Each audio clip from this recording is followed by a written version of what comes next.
but chinoitika ndechekuti sometimes you unoita madreams, unorota a man of God, a woman of God, a prophet, an evangelist, unorota vanhu vaMwari vawakatenda ukagamuchira. Sometimes unogona kurota vachitaura newe. Chiri kuitika ndechekuti Mwari vada kuti vacreate, ndiMwari vanenge vachitaura newe, but vanoshandisa the face yemunhu waMwari wawakatenda kuti aite sekunge ndiye ari kutaura newe. Why? Nekuda kwekuti Mwari vada kuti vacreate a relationship yekuti ugone kudzidza kubva kune munhu wavo. Hausi kurota prophet kana warota prophet. Itsika yaMwari yekuti Bishop Eli pachechi kana Mwari vakuda kutaura naSamuel vanotora the voice raBishop Eli nekuda kwekuti varoda kucreate a respect kana kuti order. Our God is a God of order. Mangwanani ano ndoda nditaure pamusoro pechinhu chandingati respect kana kuti honor. Respect kana kuti honor.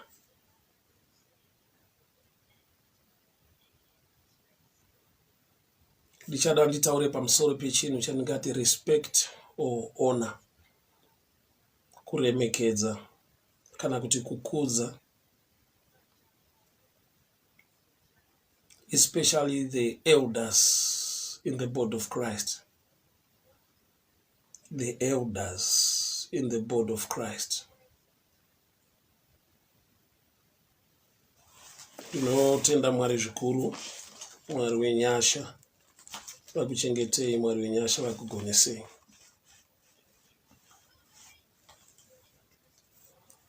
Nditaure pamusoro pe respect kana kuti honor, especially for the elders in the body of Christ.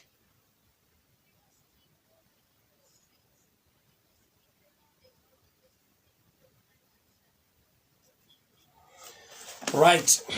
1 Samuel chapter 3. 1 Samuel chapter 3 from verse 2. 1 Samuel chapter 3 from verse 2 I'll read. One night Eli, whose eyes were becoming so weak that he could not barely see, was lying down in his usual place. The lamp of God was not yet gone out, and Samuel was lying down in the temple of the Lord, where the ark of God was. Then the Lord called Samuel. Samuel answered, "Here I am." And he ran to Eli and said, "Here I am, you called me." But Eli said, "I did not call you, go back and lie down." So he went and lay down. Again the Lord called Samuel.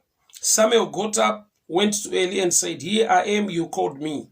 "My son," Eli said, "I did not call you, go back and lay down."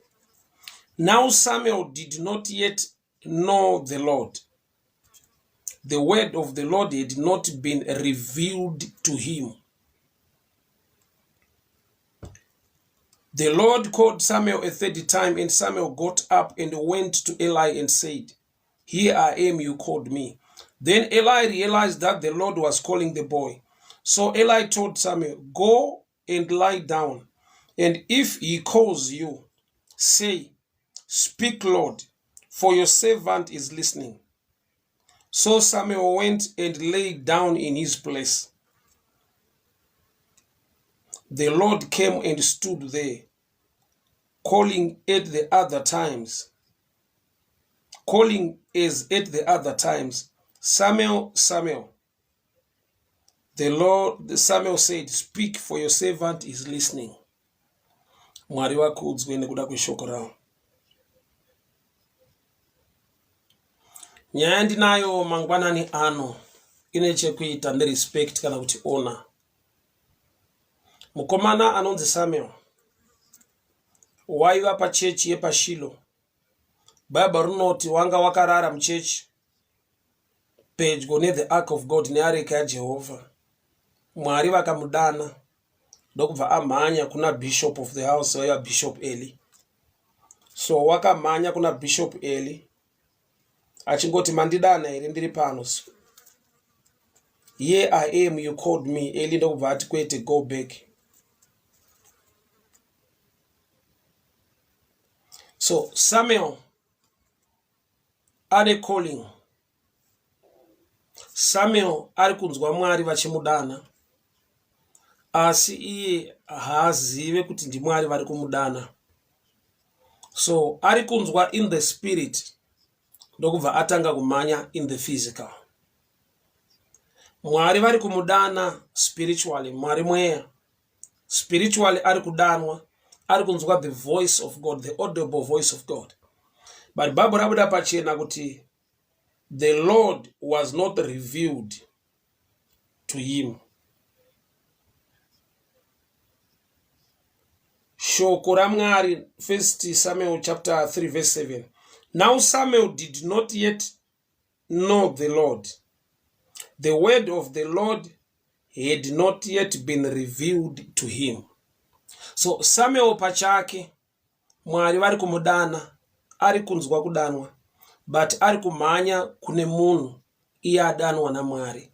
Ari kumhanya kuna Bishop Eli iye achidanwa naMwari. Ari kudanwa spiritually, but ari kumhanya in the physical sense, achimhanya kuna Bishop Eli. So wakamhanya kanokana kuita katatu, svika Bishop Eli vakamutsanangurira. This time ukanzwa uchidanwa, usasimuka, usamhanya uchiuya kwandiri. Daira uchiti taurai tenzi, muranda wenyu akateerera. So Bishop Eli, by experience as the father or as an elder of the church, mavari mune experience, mune knowledge yekuziva kuti Mwari vanodana sei, Mwari vanotaura sei kumunhu. Samuel, nyasha, calling zviri paari, but that knowledge haisati revealed to him. Airara pedyo neake, aigara patemberi, but kuti azive the voice of God, anga asati akuziva. The word of God was not yet revealed to him. Munhu akaziva ndiani kuti mukomana ari kudanwa naMwari? Ndi Bishop Eli. Ko Mwari vari kudana munhu asingazive kuti ndiMwari ari kudana, vachisiya munhu ane experience anoziva. Samuel wakadzidziswa kuresponda, akatoudzwa kunzi enda unodzokera unorara. Kana wadanwa this time, uti taurai tenzi, muranda wenyu akateerera. So he was taught how to respond to the voice of God. Wakadzidziswa kudaira mukusheedza kwaMwari. Wakaudzwa kuti ukanzwa uchidanwa nenzira iyi, haasi munhu, ndiMwari. Sister Shamiso Jekia, welcome. A good morning to you. God bless you. Thank you so much for tuning in. So, Eli ane a record yekuti wakatadza kurayira vana vake zvakanaka, Hofni naPhinehasi pachechi yepaShilo. Eli meso ake anga asisanyatsooni. Eli anga akura akwegura. But pane chiri maari chinogona kudzidzwa chikabatsira a young man who is being called by God. Maari mune experience, mune knowledge yekuziva kuti ukanzwa uchidanwa sezvizvi ndiMwari, uye kana Mwari vakudana sezvizvi, you must respond this way. Knowledge yakapiwa kuna Samuel yakaita kuti Mwari vagone kuuya kuna Samuel. I need to read kuti ndoda tuone difference. Samuel paakadzidziswa kuti ndiMwari vari kukudana, kana vakukudana this time, unoti taurai tenzi, muranda wenyu akateerera. Bible rinoti paverse 10, the Lord came and stood there. Kumashure kwesa, the Lord was calling Samuel. But Samuel paakaemhanya kuna Eli, Bishop Eli vakamutaurira kuti go and lie down And if he calls you, say, speak, Lord, for your servant is listening. So Samuel went down and lay in his place. The Lord came and stood there. Kumashure kweso tinongonzwa Mwari vachimudana. I'll read kumashure tinzwe panapa. From verse 4. Then the Lord called Samuel. Samuel answered, here I am, and he ran to Eli. So Mwari vaidana Samuel. And the Lord called Samuel. He got up and ran to Eli. But Samuel paakava teaching nedzidziso from Bishop Eli. Audzwa kuti usamanya kuno ndi Mwari vari kukudana. Uye kana vakudana this time, unoti taurai tenzi murando wenyu akateerera. After I impartwa this knowledge, this teaching, these instructions, verse 10, the Lord came. There is blessing and favor. Ukava ne teachable spirit. Ukava ne moyo kuremekedza and honor to the elders. Vane a knowledge yausina. Vane experience in the things of God. Reganta urechinishi. No matter Mwari vari kukudana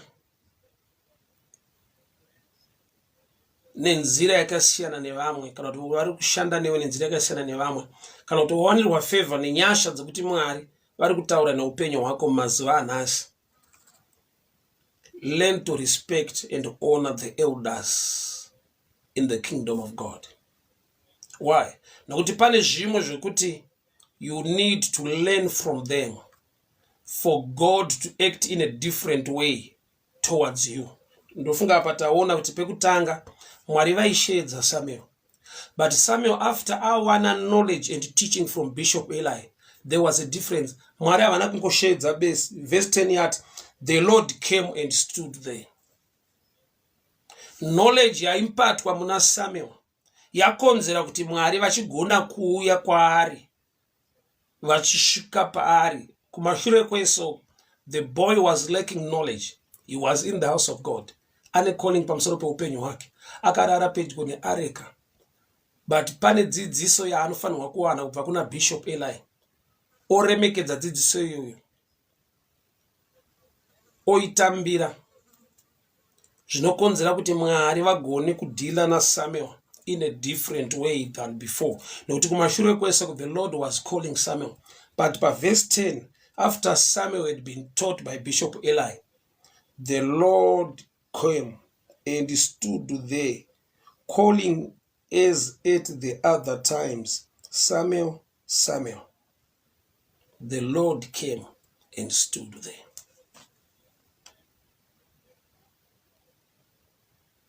Muruwendo rekunamata tinema elders. Bhuku raJohn parinotsanangura my epistles of John rinotaura richiti, I write to you, fathers, because you have known him from the beginning. I write to you, young men, because you have overcome him. I write to you, little children or young children, for your sins are forgiven. Bible is three categories: fathers, young men, and little children. Kune zvekuti ukasava ne teachable spirit, ukasava ne respect and honor to the elders, you miss kumwe kuita kwa Mwari. Why? Nokuti Samuel, asat awana this teaching, the Lord was just calling him as an audible voice. But after he was taught na Bishop Eli, Bible rati, the Lord came and stood there. Mwari vakauya kwaari. Hagai na Ishmael mwana wake vakadzingwa zvechokwadi pamba paAbrahama.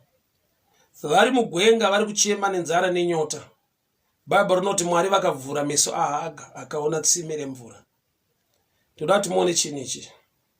Haga pane chaapiwa kumba kwaAbrahama, a skin or a bottle of water, yaanogona kuramba achishandisa in the desert place kuti agone kuchera mvura ape mwana wake naiye agone kunwa. kurati kumba kwaAbraham akabva aine a skin or a bottle of water, a container. A container represents a system inogona kushandiswa in the future. Hongu asangana nemiracle muupenyu hwake, but kuti agone kuenjoya to be a partaker of the blessing emiracle yacho, kuti agone kunwa mvura mutsime, anoda chekucheresa a vessel. So kumba kwaAbraham apiwa a skin of water or a bottle of water. Nyangwe mvura yapera, it's not wise to throw away the bottle of the skin because yapera mvura. Nekuda kwekuti Mwari pavari kuunza a blessing into your life, you need that empty bottle, you need that skin of water from Abraham's house. So nyangwe vadzingwa kubva kumba kwaAbraham, they still need to respect and honor Abraham, nokuti akavapa chinhu chavanogona kushandisa pamiracle yazarurwa naMwari vari mudesert place. Ndiri kuti kudiko mangwanani ano.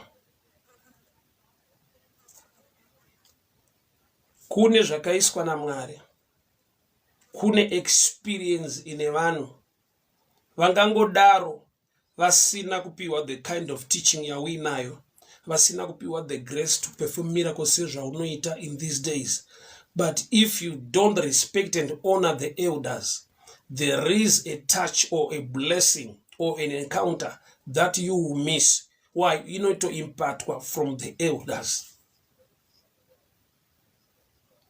I've seen people vasati mature, if they move from this church to another church, they will speak bad or they speak something negative concerning kwavakabva. Wakabva kune imwe church uchienda kune imwe church, wobva watova nepfungwa yekuti takarasika. Manga musina kurasika. Nyangwe wawana kumwe kuziva. Munhu abva grade 1 achienda grade 2. Grade 1 anga asina kurasika. That's a starting point. You need to respect every step in life, because the first step leads you to the second step. The second step leads you to the third step. Kuzoona wasvika pamusoro paroof pauri kuda kuenda, every step rine value. Don't speak negative concerning the first step, nokuti wasvika pamusoro pemba. Hawaigona kuenda pa second, pa third, pa fourth usina kutsika ma first steps iwayo. So there are times ekuti vanhu vanoti aiwa takarasika, machechi ataipinda anga akazodai. Kutaura kaningati kuri childish concerning the things of the kingdom. Why? Nekuda kwekuti nyangwe Samuel akava mightily used by God, but munhu akamenta Samuel ndi Bishop Eli. Bishop Eli played a major role mu calling ya Prophet Samuel. Mwari vakashandisa Samuel in a dimension iri greater than Bishop Eli, but Samuel was taught by Bishop Eli. I love saying Yeshona inoti nzombe huru yakabva mukurirwa. There are people who behave as if vakango start on that big platform without the guideline or the teaching or the impartation of grace and knowledge from others, especially the elders. God can mightily use you today, but learn to respect and honor the elders. Why? Because vane chavakadyara mauri chakakonzera kuti uende pane imwe step. Remember Samuel, Mwari vaingomudana iri audible voice, achimhanya kuna Bishop Eli, kunoti he was running to the wrong person, achidanwa naMwari. Nekuda kwekuti nyangwe ari kudanwa, ari kunzwa Mwari vachitaura, but haazive kuti ni Mwari vataura. Stage inogona kuwanikwa muupenyu yekuti Mwari vanotaura muupenyu hwako, but iwe nokuti hauzive kuti ndi Mwari, unogona kuzvitora ordinary uchiti munhu. Say Samuel ari kumhanya kuna Bishop Eli, number 1, zvaigona kuva chikonzero chekuti izwi raMwari, voice ranga richiita sekunge raEli. Mwari vachida kugadzira a relationship between Samuel and Eli. Nokuti dai Mwari vakausa a different voice, Samuel agara pachurch pana Bishop Eli anoziva voice la Bishop Eli. Saka Mwari dai vakausa a different voice than Eli's voice. Icho kwadi kuti haigona kumhanya kuna Eli, aigona kungodaira aripo. Why? Nokuti anongoti handizivi kuti ndani ari kundidana, but havasi bishop ari kundidana. So which means zvinoita sekunge Mwari vakashandisa the voice of a man angangodaro achitreatwa as a reject, semudhara apera basa, for the sake yekuti Mwari vada kucreate order, Mwari vada kucreate chinhu chinonzi respect in the body of Christ. Kuti no matter Mwari vari kushanda newe, ndiwo uri kunzwa Mwari zvakanyanya mazuva ano, but vakambonzwa Mwari kare, vaise panzvimbo yavo, respect them. Why? Nokuti ukatarisa the birth of Samuel ine chekuita na Bishop Eli. Ndo vakataura a blessing, ndo vakataura breakthrough muupenyu hwaHana.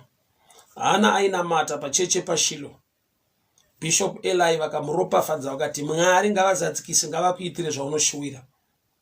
So kana Samuel auya nyangwe aya achida kuzoshandiswa mightily by God, Mwari chavasingade kudisturb. Our God is a God of order. So Mwari vachidana Samuel zviri pachena kuti vakashandisa voice ra Bishop Eli, nokuti varoda kucreate unity, varoda kucreate respect and honor mu body of Christ. Why? Nokuti Samuel akanzwa voice richimudana, oziva kuti voice iri harisiri pano, handinobvira ndamborinzwa, aigona kungoshanda nepfungwa yekuti ndofunga ndiMwari. But chaipa Samuel kumhanya kuna Bishop Eli, Mwari vaishandisa the voice ya Bishop Eli, so that Bishop Eli na Samuel vave ne relationship. Samuel agone kuziva kuti nyangwe Mwari vandidana, varikuda kutaura neni, but I still need to respect the man who was in charge of church at Shiloh panzvimbo ino. Amene vandunzika zvakanaka vana. Samuchiona kazhinji when people get dreams, hapana anogona kurota Mwari, hakuna akaona Mwari.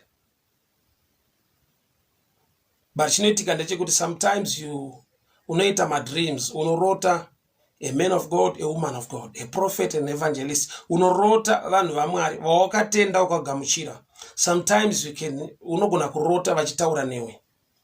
Chiri kuitika ndechekuti Mwari vada kuti vacreate, ndiMwari vanenge vachitaura newe, but vanoshandisa the face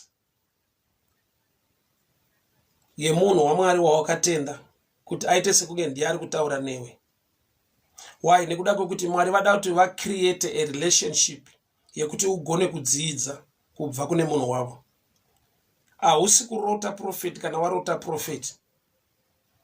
Itsika yaMwari yekuti Bishop Eli pachurch kana Mwari vakuda kutaura naSamuel, vanotora the voice ra Bishop Eli, nekuda kwekuti varoda kucreate a respect kana kuti order. Our God is a God of order. Mwari wedu unoshanda neprotocol to an extent yekuti nyangwe Mwari vakanzwa kuchema kwa Ishmael mugwenga, ngirozi ikatokonfirma itaura naHagai kuti Mwari vanzwa kuchema kwemwana, asi akavhurwa meso kuti aone tsime ndiHagai, iyo Mwari vati tanzwa kuchema kwemwana. Sei meso aHagai ari kuvhurwa naMwari vanzwa kuchema kwemwana? Kuitira kuti kana mukomana nyangwe akazoziva kuti tsime nderangu, but anoramba ana respect kuna mother, nekuda kwekuti iwo amai ndo vakagona kuvhurwa meso vakaona pane tsime vakamupa mvura. Hama dzangu mukingdom yaMwari, muimba yaJehovha, chinhu chinonzi respect kana kuti honor chino unlocka mamwe madoors, uye chinogona kukonzera a delay mulife yevamwe vanhu. Vana veIsraeri vakaita makore akawanda vari murenje. Chimwe chezvikonzero chakakonzera delay inhau yekuti Miriam naAaron vane mashoko avakataura against Moses. Miriam naAaron vane mashoko avakataura against Moses. Miriam akava nemaperembudzi, and the Bible not akaiswa kunze kwetende kana kuti kwemisasa for 7 days. Israel aina kufamba for 7 days nekuda kwekuti kune mashoko ataurwa naMiriam against Moses.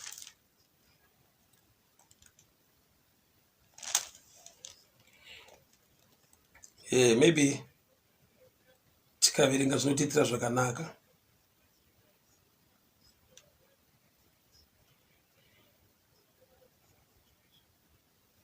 That's Numbers chapter 12. Numbers chapter 12. But I'll go to verse 10. Numbers chapter 12. I'll go to verse 14. The Lord replied to Moses, if your father had a spit in her face, would she not have been in disgrace for 7 days?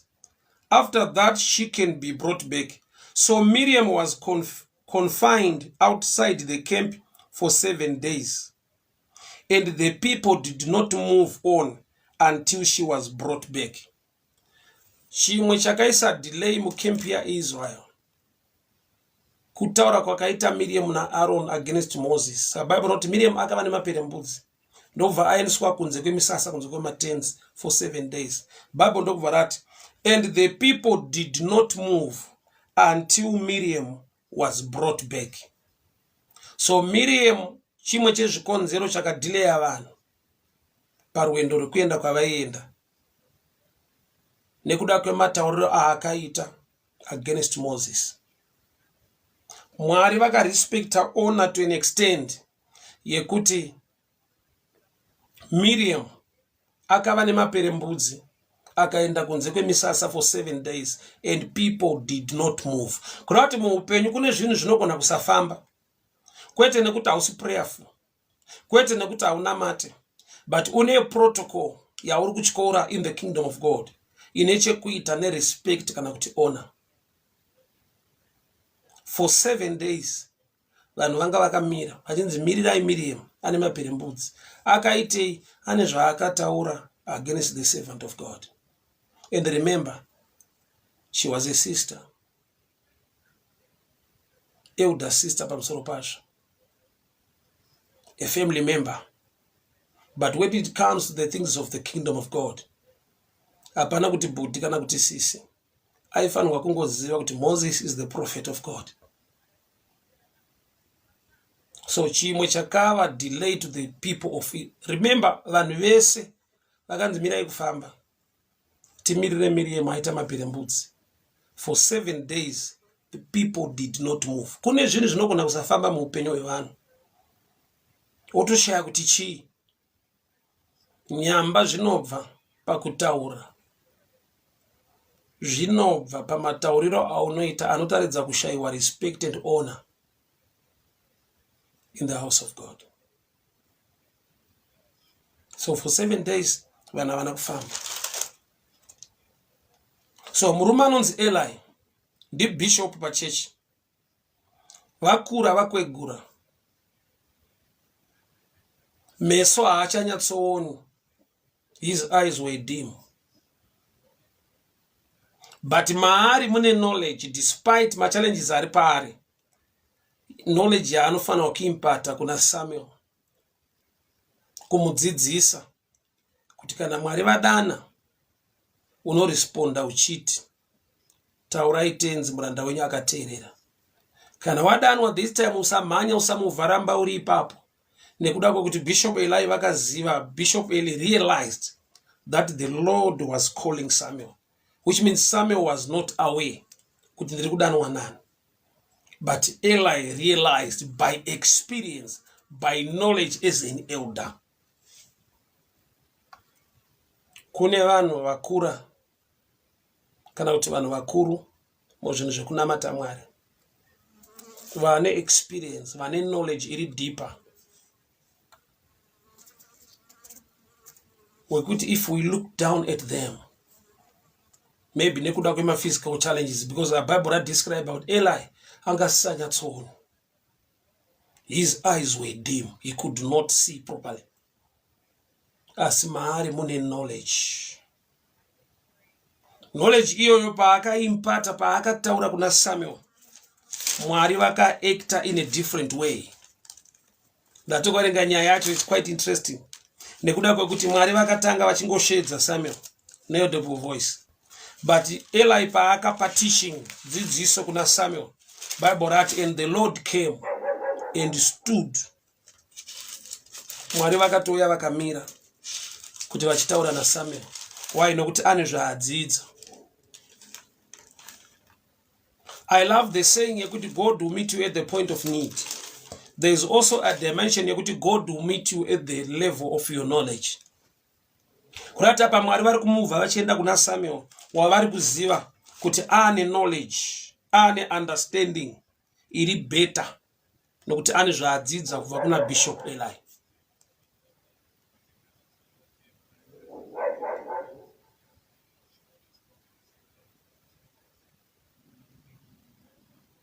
Lot ari muSodom ane imwe information yaasina kuziva pakugona kuzobuda muSodom kwaakaita. Vatumwa vasati vauya kuSodom neGomora vakapfuura nekumamre kwaigara Abraham. Matumwa vakarevhila kuna Abraham kuti ndo zvatiri kufambira kuSodom. Abraham as a father akaintercede on behalf of Sodom. So it actually is the prayers of Abraham dzakaita kuti Lot ave ne connection yefavor.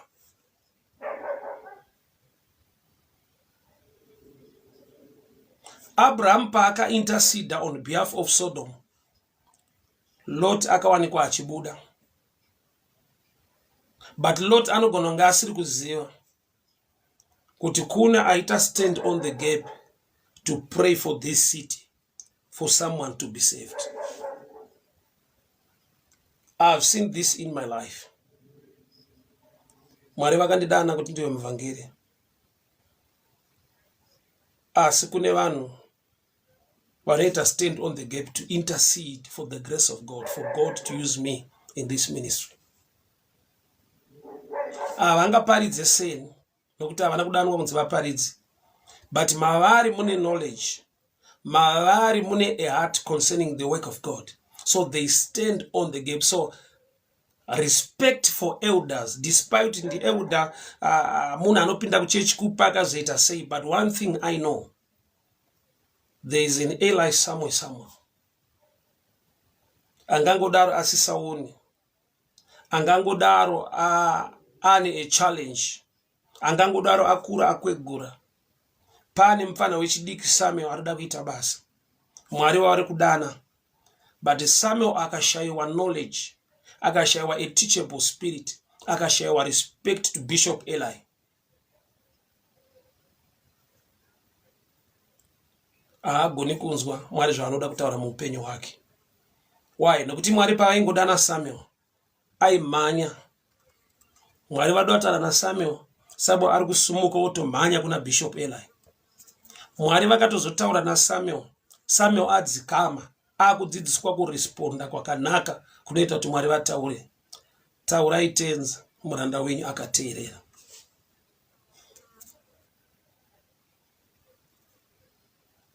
Tine kwatinobva, tine vakateerera ndikureva spiritual. Zvichida Mwari vakadyara ministry mauri, but you came from somewhere. Zvichida une chipo chiri kumanifesta chiri mauri, Mwari vari kukushandisa in a better way or greater way, but you came from somewhere. Somebody imparted knowledge in you. Or kune vanhu vari ready to speak a word into your life, to teach you, to help you in a certain area. But nekuda kwekuti uri Samuel anorara pedyo neareka, uri active, unomhanya, uri kunzwa uchidanwa, sometimes izvozvo zvikazara mauri unogona kuignore.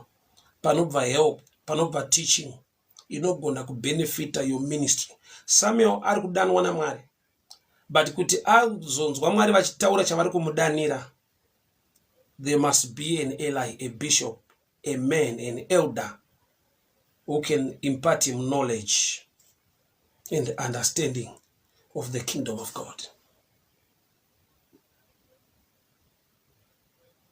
That's why ndichizviramba kuti munhu anogona kumira achiti I'm the only true man of God. Vamwe vese ava mafeki. That's dangerous in the kingdom. Somehow, you need someone who can teach you,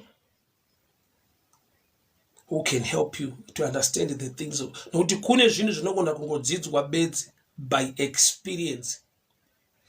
Unogona kudzidza zvinhu by revelation, by knowledge, but kune zvinodzidzwa by experience, and you cannot get experience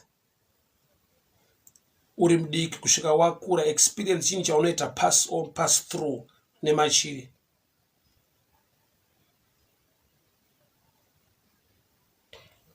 Samuel wese kureva kuti munhu wese wechidiki anonzwa Mwari achitaura maari anofanirwa kunzwawo vamwe vanhu vachitaura futi kwaari, nokuti kuti Mwari vataure imwe nyaya vanoda kutaura kwauri ndokunge waremekedza kutaura kwavamwe vanhu kwauri. Muri kuona iri picture iri pano kuti Mwari vari kudana Samuel, Mwari vari kutaura kuna Samuel, but Samuel anonotaurwa naye.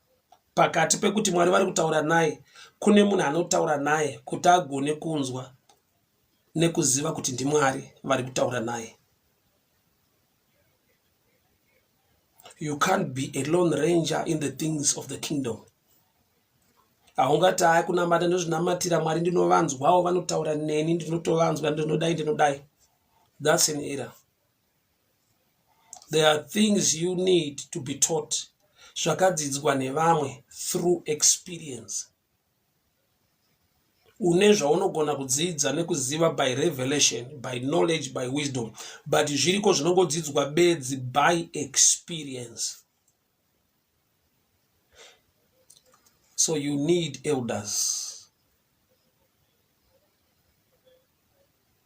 vaunotenda nekurespecta vakataure muupenyu hwako, nokuti pane a dimension yekuita kwaMwari inongoitika bedzi when you respect and honor elders otaura muupenyu hwako. And the Lord came and stood. Aipapa nditira zvakanaka manje. 1 Samuel chapter 3 verse 10. The Lord came and stood there, calling Samuel as at the other times. Kumwe kwese kuMwari vaingodana Samuel, vachingodana Samuel achimanya kuna Bishop Eli. But after Samuel aimpatwa knowledge, revealed the word of God by Bishop Eli, the Lord came. So kune zvinhu zvinogona kuuya muupenyu hwako nekuda kwokuti wakagamuchira, wakatenda dzidziso, wakatenda the experience neknowledge iri mumaelders. Samuel ari kudanwa naMwari asi haazivi kuti Mwari vari kumudana, asi ari kudanwa naMwari. Ari kumhanya akananga kuna Bishop Eli. Bishop Eli vanomupa teaching iri valid. Paakagamuchira dzidziso iyoyo naMwari vakati, this time I'm not going just to call you, but I'll come to you. And the Lord came and stood there.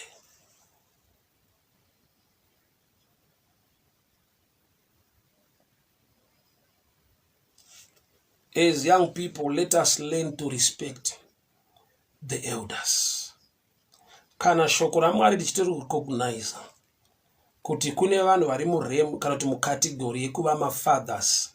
Vanhu havasi mafathers because of anything else. Bible not, I write to you fathers because you have known him.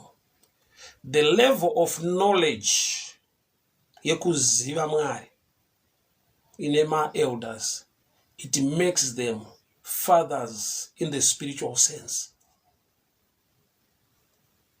I write to you fathers because you have known him.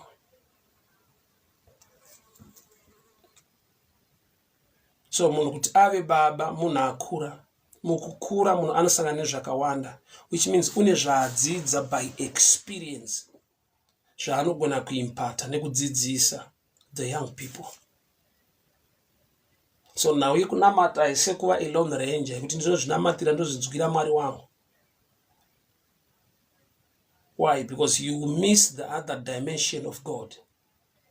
Nokuti panapa Samuel waingodanwa achimhanya, asi paakadzidziswa haana kwaakamhanya, the Lord came ndoda kutongodzwa kadifference kakanga ndokandati ndiparidze manera nhasi. Paaidanwa asati ane teaching, asati ane knowledge, aimhanya kuna Bishop Eli kuda kuti ndiye aifamba. But paakadzidziswa naBishop Eli haana kwaakafamba, the Lord came. Zvoreva kuti pane kumwe kumhanya kunotaridza kuti mauri mune knowledge iri missing, nokuti iwe hausiri uri supposed kumhanya. Pane zvinofanirwa kuuya muupenyu hwako zvauri kumhanya uchitsvaka, zvinofanirwa kuuya muupenyu hwako. Only if you can respect and learn from the elders. Mwari vaidana Samuel sumuka umhanya. But Bishop Eli pavakadzidzisa Samuel kuti ndimwari, ukanzwa vakudana unditaurai tenzi muranda wenyu akateerera, ava nedzidziso iyo, the Lord came. Kureva kuti uyu aimbomhanya nokuti anga asina the teaching, but paakava neteaching nerespect for the elders, Mwari ndo vakazouya kwaari. Ona ine zvainounza muupenyu, ona ine zvainounza in the things of the kingdom of God. Ona kana kuti respect hakusi kunamata munhu.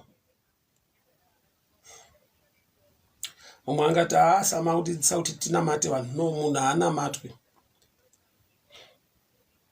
Asi kune vanhu vanogona kukudzidzisa manamatiro, manzwiro, matauriro.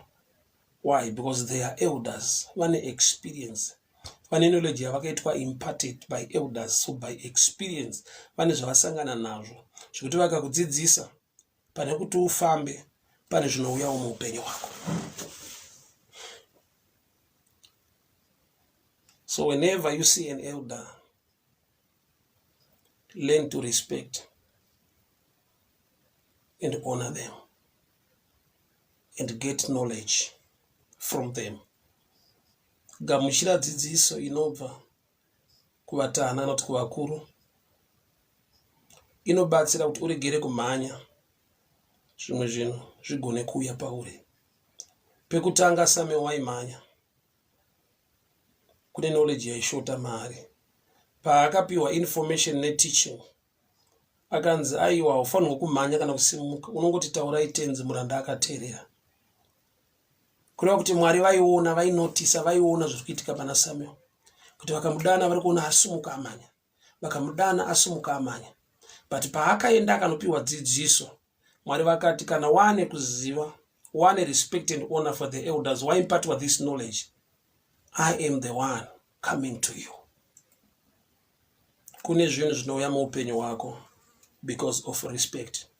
Kune delay inogona kuitika muupenyu hwako because yekushayiwa respect and honor. Look at Miriam. She delayed the whole team. Vanhu vese vakamiswa kufamba. Ndofunga mumwe vaitobvunza kuti tatichifamba zvakanaka kuti ambomirirei. Unzwa kuti aiwa Miriam ane zvaataura against Moses, saka waita maperembudzi. Saka aiswa kunze kwemusasa for 7 days. So vanhu vakamira 7 days. Nekuda kwekuti kune munhu atadza kutaura against the servant of God Moses. So kune delay inogona kuuya muupenyu nekuda kwemamwe matauriro.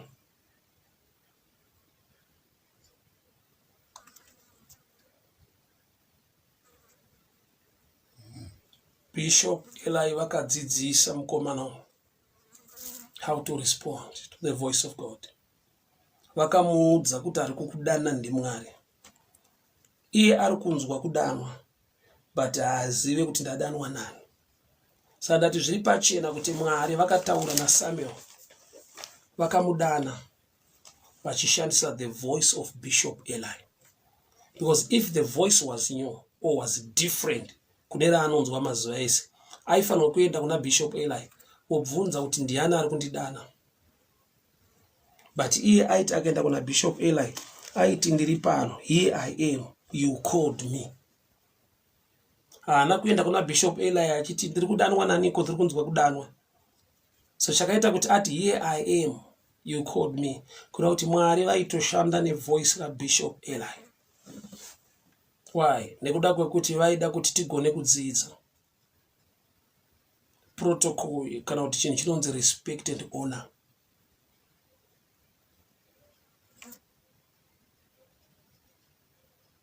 Ndinotenda Mwari zvikuru, Mwari wenyasha, Mwari werugare, vakuchengetei, vakugonesei.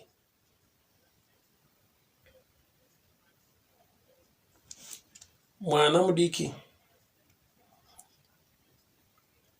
wenguva ino ane vabereki vakakura vakararama kusina teknoloji yanga yakawanda semazuva atiri. But despite nawe technology nekudii, there is experience yekurarama. Kune experience yekurarama yakaitwa nevabereki.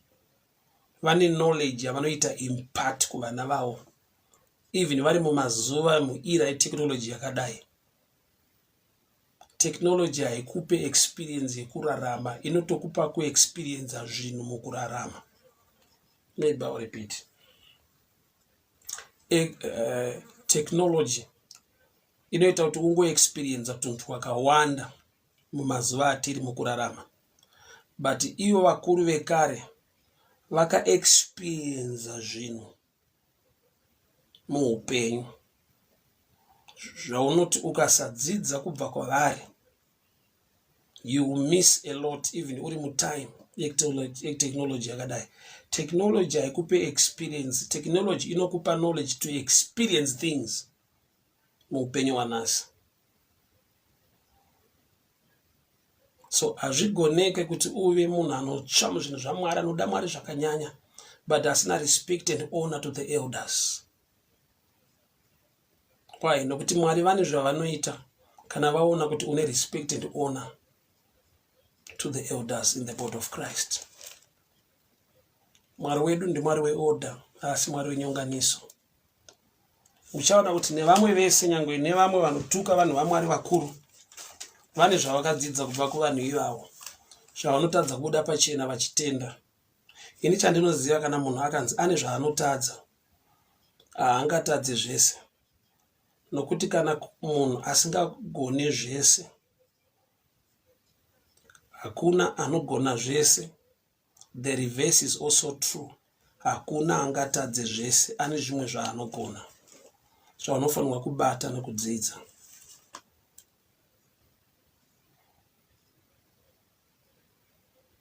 Mwari vakuropafadzei, Mwari vakuitirei nyasha, Mwari vakugonesei. Baba, ndinonamata mangwanani ano, mutsvene wakatendeka, Mwari wamasimba ose, mumakarurama, mupe upenyu, anotida, anotirwira, anotichengeta nekutigonesa. Ngarikudzwe ruongwe rinamatwe zita renyu Baba, nokuti makanaka. Imi ndime Alpha, imi ndime Omega, imi ndime wekutanga, imi ndime wekupedzisira. Everlasting Father, the Ancient of Days, the Holy One of Israel. Wenyasha mutsvene wakatendeka, imi maizvirivhira kuvana venyu muchiti, I'm the God of your fathers, the God of Abraham, Isaac and Jacob, the God of Israel, faithful God, everlasting Father. Takupai mbiri, takuremekedzai, nokuti makanaka, nokuti makatendeka. Ngariongwe rikudzwe zita renyu Baba. Tinokutendai nechipo cheupenyu. We thank you for the gift of life, your hand of protection, blessing, and your favor upon our lives. We thank you for the elders. We thank you for knowledge. We thank you, Lord Jesus. Muzita la Jesu Kristo Nazareta. Amen and amen. Hama dzangu, ndinotenda Mwari zvikuru, Mwari werugare vakuchengetei, Mwari wenyasha vakugonesei. May the good Lord bless you. May the good Lord favor you. Baba Maduro, Mwari vakuchengetei, Mwari vakuitirei nyasha. Thank you so much for tuning in. Mainya munda